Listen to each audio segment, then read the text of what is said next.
Sa ating kalikasan, meron tayong dalawang uri ng kabuti. Edible mushroom o nakakain at poisonous mushroom na nakalalason. Ang nakakain na mga kabuti ay ligtas at masustansyang kainin, habang ang mga nakalalasong kabuti ay naglalaman ng mga lason na maaring magdulot ng seryosong problema sa kalusugan o maging sanhi ng kamatayan. Bagamat maraming nakakain na kabuti ang itinatanim ngayon o tinatawag na mushroom culture, may ilan ding kinukulikta sa kagubatan, lalo na sa mga probinsya. Ngunit mahalaga ang tamang pagkakakilanlan upang maiwasan ang aksidenteng pagkalason.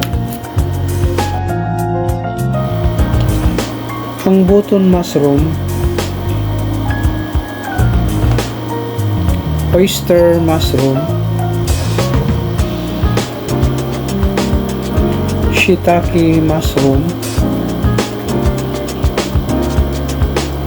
straw mushroom o kilalang kabuting saging ay ilan lamang sa nakakain at karaniwang tinatanim. Ito'y kilala sa pagiging ligtas kainin, masarap at may mataas na nutrisyon.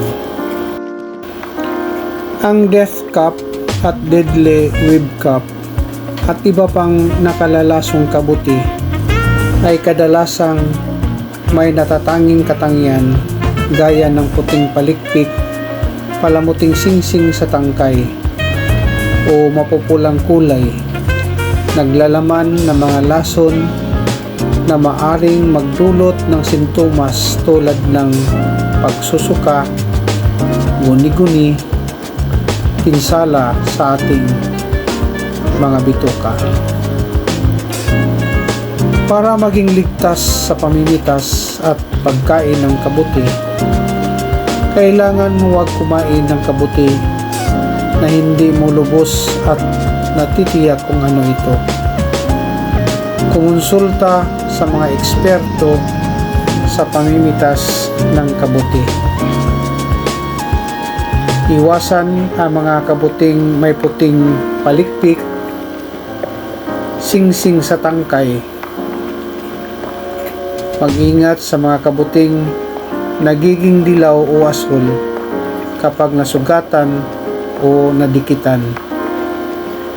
Maging pamilyar sa mga sintomas ng pagkakalason ng kabuti at magpapakonsulta kung kinakailangan.